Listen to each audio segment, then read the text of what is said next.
पर क्योंकि भारत को पाकिस्तान, चाइना, रशिया की तरह ब्लैकलिस्ट रिलीजियस फ्रीडम की जो ब्लैकलिस्ट है। अस्सलाम वालेकुम दोस्तों, कैसे हैं आप सब लोग? खैरियत से हैं? मेरा नाम है Usman Qureshi. Welcome to our channel. So viewers, किसी प्रॉब्लम की वजह से पार्टनर के आज साथ वीडियो नहीं है, लेकिन यार ये जो वीडियो है ये बहुत ज़बरदस्त है, क्योंकि यहाँ पर जो टाइटल लिखा हुआ है, Pakistan agree at USA for not black list India, मतलब रशिया, पाकिस्तान और चाइना की तरह जैसे पाकिस्तान बहुत ज़्यादा डिसअपॉइंटेड है कि यूएसए ने इंडिया को ब्लैक लिस्ट नहीं किया है। सो व्यूअर्स, पहले इस वीडियो को देख लेते हैं कि इस वीडियो के अंदर है क्या, और आई होप आप लोगों को भी बहुत मजा आएगा और मुझे भी बहुत मजा आएगा। तो पहले इस वीडियो को स्टार्ट कर लेते हैं। बातों की बातें बाद में इंशाल्लाह स्टार्ट करेंगे। तो हाँ यार, हम लोग की गुजारिश होती है कि हमारे चैनल पर, मतलब हमारी ये गुजारिश होती है कि हमारे चैनल को सब्सक्राइब कर देगा, लाइक कर देगा और शेयर कर देगा, क्योंकि फ्री ऑफ कॉस्ट है। तो पहले इस वीडियो को शुरू कर लेते हैं, बाद में इंशाल्लाह बातें वगैरह करेंगे।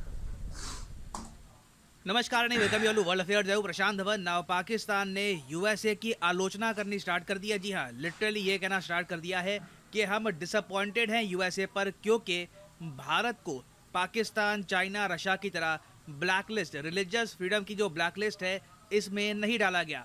नाउ ये जो लिखा है ना यहाँ पर रिलीजियस फ्रीडम ब्लैकलिस्ट, ये एक मीडिया का नाम है। ऑफिशियली जिस लिस्ट की यहाँ पर हम बात कर रहे हैं ये है यूएसए की country of particular concern list. ये एक ऐसी लिस्ट है जो यूएसए तैयार करता है हर साल, और यूएसए कहता है कि ये वो देश है जहां पर रिलीजियस माइनॉरिटीज, जो अल्पसंख्यक लोग हैं, वो खतरे में हैं, उन पे अत्याचार होते हैं और लिटरली सरकार यहाँ पर इन्वॉल्व है रिलीजियस माइनॉरिटीज पर अत्याचार करने में। तो पाकिस्तान ने ठीक हो बार गया। बार यूएसए से क्वेश्चन पूछा है कि जो ये अच्छा, पाकिस्तान ने रिलीजियस बार फ्रीडम बार की सब ब्लैक क्वेश्चन लिस्ट है किया है। आपकी, उसमें रिलीजन आपने इंडिया फ्रीडम को ब्लैकलिस्ट में एक्सक्लूड क्यों इंडिया कर को दिया, इंडिया को एक्सक्लूड क्यों कर आपने दिया इस है? लिस्ट में क्यों नहीं डाला। और जो क्वेश्चन आज के समय रेस कर बड़ा रहा है पॉइंट का सवाल पाकिस्तान, है यार। सेम क्वेश्चन आप देखोगे टर्की भी रेस कर रहा है। टर्की का जो सरकारी मीडिया है ये काफी बार कह चुका है कि जी यूएसए ने टारगेट किया है चाइना, ईरान को फॉर रिलीजियस फ्रीडम अब्यूज, मगर इंडिया को छोड़ दिया गया। अब एक बार वैसे मैं आपको बता दूं कि वो मेन कंट्रीज कौन सी हैं जिनको यूएसए ने इस रिलीजियस फ्रीडम ब्लैकलिस्ट में डाला है। ये आपके सामने लिस्ट है। चाइना चाइना, है, पाकिस्तान, रशिया देखिए है, ये तो एक नॉर्थ बहुत ही कोरिया, ऑब्वियस कोरिया, आपकी चॉइस होनी चाहिए। अफगानिस्तान, पाकिस्तान में अफगानिस्तान। तो सरकारी लेवल पे होता है भेदभाव, कोई नॉन मुस्लिम यहाँ पर इनका पीएम बन नहीं सकता, प्रेसिडेंट बन नहीं सकता। उसके अलावा चाइना में जो उइगुर मुस्लिम्स का इशू है ये सबके सामने आ चुका है। अब फिर एरित्रिया और ईरान में भी आप अगर देखो, एरित्रिया एक अफ्रीकन कंट्री है, यहाँ पर भी रिलीजियस माइनॉरिटीज पर काफी अत्याचार हुए हैं। ईरान के बारे में मुझे समझाने की जरा आवश्यकता है नहीं। म्यांमार में आपको पता होगा रोहिंग्या मुसलमानों का इशू है। नॉर्थ कोरिया में चाहे क्रिश्चियन हो, बुद्धिस्ट हो, कोई भी हो, किसी को यहाँ भी पर इशू रिलीजन रहता है। ओपनली प्रैक्टिस करने की अनुमति है नहीं। फिर आप यहाँ पर पूछोगे मगर रशिया यहाँ पर कैसे आ गया, रशिया रिलीजियस पॉइंट की बात फ्रीडम है। की ब्लैकलिस्ट में कैसी एंट्री लेता है। तो यूएसए ने यहाँ पर तर्क दिया है वैगनर ग्रुप का। वैगनर ग्रुप के बारे में आपको बताना चाहिए, ये व्लादिमीर पुतिन की प्राइवेट आर्मी है। ये जो कॉन्सेप्ट है ना प्राइवेट आर्मी का, ये धीरे धीरे पॉपुलर होता जा रहा है। आपने नोटिस किया होगा, कुछ हफ्ते पहले मैंने आपको बताया था टर्की की प्राइवेट आर्मी के बारे में। टर्की की भी खुद की एक प्राइवेट मिलिट्री है जिसका नाम है सद्दात, SADAT। कुछ रिपोर्ट्स रिसेंटली ये भी आई थी कि पाकिस्तान चाहता है कि सद्दात पाकिस्तान ऑक्यूपाइड कश्मीर में हो जाए एक्टिव। उसी तरीके से रशिया में भी ना व्लादिमीर पुतिन के जो बावर्ची हैं, लिटरली इनके जो बावर्ची हैं जो केटरिंग संभालते हैं क्रेमलिन में, उनको पुतिन ने एक ग्रुप थमा दिया है वैगनर ग्रुप के नाम से। और इस ग्रुप का काम वैगनर यह है ग्रुप के नाम कि से। जहां पर रशियन मिलिट्री डायरेक्टली नहीं जा सकती वहां पर जाता है ये ग्रुप। और इस ग्रुप पे हमने रिसेंटली देखा है जब लोग कम पड़ गए तो पुतिन के बावर्ची ने रशिया की जेलों में से कई कैदियों को बाहर निकालकर, कई मर्डरर्स, कई रेपिस्ट, इनको बाहर निकालकर वैगनर ग्रुप का मेंबर बना दिया। और यूएसए का कहना यह है कि वैगनर ग्रुप आज के समय यूक्रेन में काफी एक्टिव है। चाहे चर्च हो, चाहे मॉस्क हो, सबको ये टारगेट कर रहा है, क्योंकि जो इनकी विचारधारा है ये यूएसए के हिसाब से काफी नाजी वाली विचारधारा है। हिटलर की विचारधारा पे चलता है ये ग्रुप, ये यूएसए का आरोप है। तो अब यहाँ पे आप समझ गए कि रशिया को भी क्यों डाला है। फिर सऊदी अरेबिया, आपको पता होगा वहां पर रिलीजियस माइनॉरिटीज को फ्रीडम है नहीं। उसके अलावा तजिकिस्तान, तुर्कमेनिस्तान, दो सेंट्रल एशियाई देश, इनको भी ऐड किया गया है इस लिस्ट में। अब पाकिस्तान को कष्ट इस बात को लेकर हो रहा है क्योंकि यूएस ने पहली बात तो इंडिया को ऐड नहीं किया इस ब्लैक लिस्ट में। उसके बाद जब मीडिया ने यूएस गवर्नमेंट से पूछा कि आपने इंडिया को इस लिस्ट में ऐड क्यों नहीं किया, इवन दो देखो यूएसए में सिस्टम क्या है कि पहले इनकी कमेटी, ठीक है, कमेटी का नाम है USCIRF। USCIRF एक लिस्ट देती है बाइडन सरकार को कि ये देश है हमारे हिसाब से जहां पर रिलीजियस माइनॉरिटीज पर अत्याचार हो रहे हैं। ये जो लिस्ट है ना इनिशियली जो दी गई थी वहां पर इंडिया का भी नाम शामिल था, मगर बाइडन ने इंडिया का नाम फाइनल लिस्ट से हटा दिया। तो पाकिस्तान यहाँ पर इसी बात को लेकर कंप्लेन कर रहा है कि इंडिया को आपने यहाँ पर छोड़ क्यों दिया। और उसके बाद यूएस ने डिफेंड भी किया है अपने निर्णय को, ये कहकर कि देखो इंडिया एक ऐसा देश है जहाँ पर विभिन्न रिलीजन के लोग रहते हैं, बड़ी आबादी में रहते हैं। उनकी आबादी एक्चुअली आप देखोगे साल दर साल बढ़ती जा रही है। तो एक ह्यूमंगस डेमोक्रेसी है, इंडिया डिजर्व नहीं करता इन कंट्रीज की लिस्ट में आना। और बाकी बात भी सही है, आप नोटिस करोगे इनमें से कोई भी देश एक प्रॉपर डेमोक्रेसी आपको नहीं मिलेगा। कोई यहाँ पर ह्यूमन राइट्स, रिलीजियस फ्रीडम का जो कॉन्सेप्ट है ये प्रॉपरली फॉलो नहीं किया जाता। तो इसलिए यूएसए ने इंडिया को इस लिस्ट में नहीं डाला ना। एक बात यहाँ पर मैं और भी ऐड कर दूं कि यूएसए के इस निर्णय के पीछे ये भी है कि इंडिया ने ना अपनी पोजीशन यूएसए को क्लियरली बताई। देखो दुनिया में अगर आप अच्छे हो ना, काफी बार इतना इनफ नहीं होता, आपको उसके बियॉन्ड जाकर दुनिया के सामने प्रूव करना होता है कि आप अच्छे हैं, नहीं तो दुनिया काफी बार ना नाम भी खराब कर देगी आपका। इंडिया ने ऐसे ही किया था।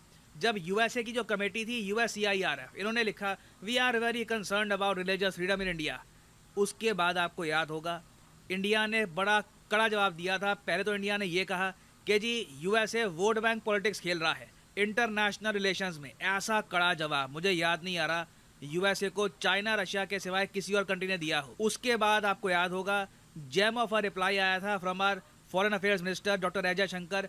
ये जो अपने आप में स्टेटमेंट है ना, ये हिस्टोरिकल है। इन्होंने कहा कि अच्छा यूएस कंसर्न्ड है हमारे यहाँ रिलीजियस फ्रीडम को लेकर, तो हम भी कंसर्न्ड है यूएसए के ह्यूमन राइट्स को लेकर। और उसके बाद यूएसए में जो जिस तरीके से मिनॉरिटीज पर अत्याचार हो रहे हैं, जो अफ्रीकन अमेरिकन है उनके साथ गलत हो रहा है, उसको भी हाईलाइट किया गया। बेसिकली इंडिया ने ये कहा कि देखो आपकी तरह ना हम भी डेमोक्रेसी है, हमारे यहाँ संविधान में, लॉ में कोई भेदभाव आपको नहीं मिलेगा। मगर जैसे आपके यहाँ देखो अफ्रीकन अमेरिकन वाला इशू आ गया ना, कई चीजें होती है आपके कंट्रोल के बाहर होती है, आप उनको मैनेज करने की कोशिश करते हो, तो सेम केस हमारा है। इसका मतलब ये नहीं है कि एज ए कंट्री इंडिया भेदभाव कर रहा है अपनी मिनॉरिटीज के साथ। उसके अलावा मैं आपको यही बता दूं कि जिस तरीके से यूएसए से, यूरोप से इंडेक्सेस निकलते हैं ना कि जी ये रैंकिंग है हमारी, ये कंट्री बेस्ट है, ये कंट्री वर्स्ट है।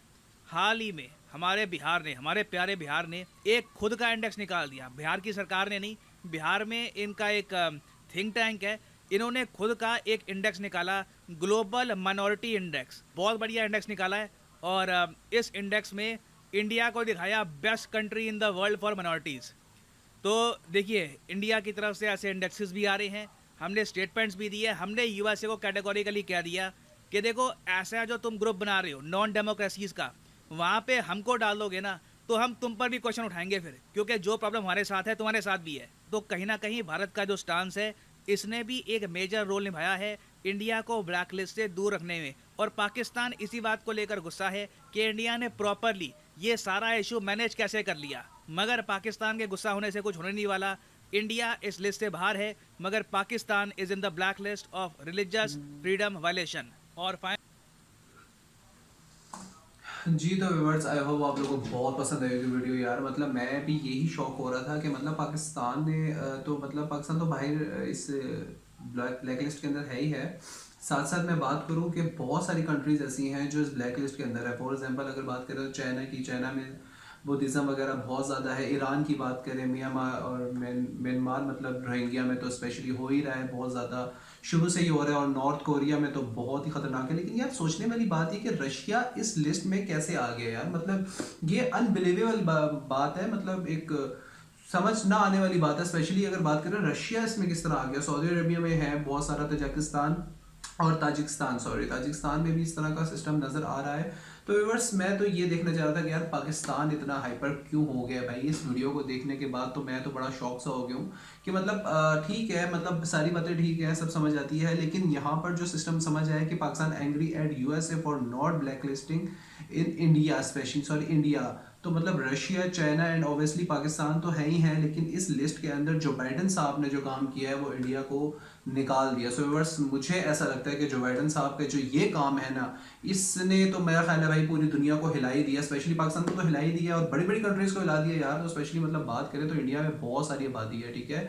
और मतलब दुनिया की अगर बात की जाए तो चाइना के बाद अगर किसी मुल्क का नाम आता है तो स्पेशली वो इंडिया के नाम आता है। और जो बाइडन साहब ने जो इंडिया के लिए किया तो भाई ये इस काम ने तो पूरे वर्ल्ड को हिला के रख दिया। तो व्यूअर्स आप लोग क्या कर रहे हैं कमेंट सेक्शन खाली, जितना प्यार जितनी मोहब्बत देना चाहते हो दिल कॉल कर दे, क्योंकि फ्री ऑफ कॉस्ट। और इस तरह की अगर वीडियो देखना चाहते हो तो हमारे चैनल को पकड़ लीजिए। इस चैनल का नाम है जोया मनी रिएक्शन। तो मिलते हैं इंशाल्लाह नेक्स्ट वीडियो में, मुझे दीजिए इजाजत, अल्लाह हाफिज़।